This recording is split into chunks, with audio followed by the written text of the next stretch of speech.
گرامی قدر سامعین، سب سے پہلے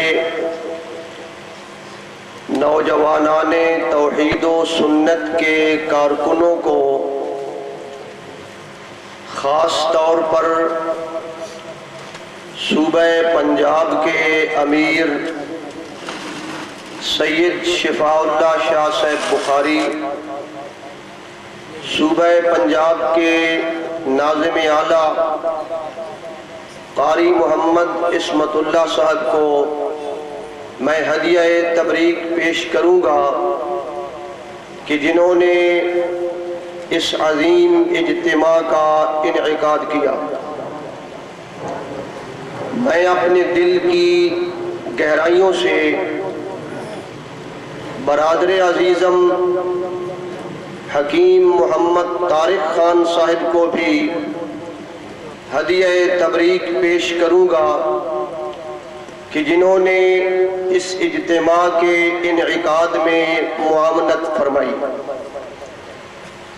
اللہ ہمارے مخدوم محترم حکیم عبد الرحیم خان صاحب کو جنت کے اندر اعلیٰ مقام نصیب فرمائے، جنہوں نے اپنی اولاد کی اس طرح دینی تربیت فرمائی کہ جس کا نتیجہ آج آپ دیکھ رہے ہیں۔ اللہ ان کی قبر پہ رحمت فرمائے۔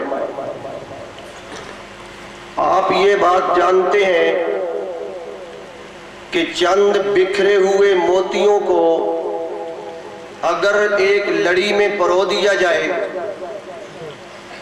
اگر ان کو ایک لڑی میں پرو کر ان کا ایک سلسلہ بنا دیا جائے تو اسے کہتے ہیں نظم اور تنظیم۔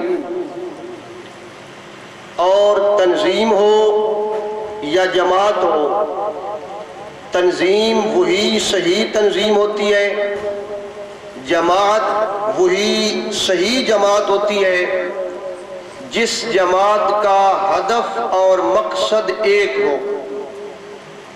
ہدف اور مقصد ایک ہو۔ دوسرے نمبر پہ ان لوگوں کا امیر وہ بھی ایک ہو، اور تیسرے نمبر پہ کارکنان کے دلوں میں اطاعت امیر کا جذبہ اور خلوص و وفا موجود ہو۔ جب تک یہ چیزیں میسر نہیں آتی اس وقت تک کوئی جماعت اپنے آپ کو جماعت کہلانے کی مستحق نہیں ہے۔ گرامی قدر سامعین، آپ جانتے ہیں کہ جماعت کی تشکیل میں اطاعت امیر کی حیثیت کیا ہے؟ اس کی حیثیت وہی ہے جو جسم انسانی کے اندر ریڑھ کی ہڈی کی حیثیت ہے۔ اگر ریڑھ کی ہڈی مفقود ہو جائے، بیمار ہو جائے، وجود انسانی قائم نہیں رہ سکتا۔ اسی طرح جس جماعت کے اندر امیر کی اطاعت باقی نہ رہے وہ جماعت بھی باقی اور قائم نہیں رہ سکتی۔ اس لیے شریعت اسلامیہ نے اطاعت امیر پر بڑا زور دیا ہے، حتیٰ کہ یہاں تک فرمایا گیا کہ اگر صرف 2 آدمی سفر کریں، صرف 2 آدمی مل کر کوئی کام کریں تو وہ اپنے میں سے ایک کو اپنا امیر بنا لے۔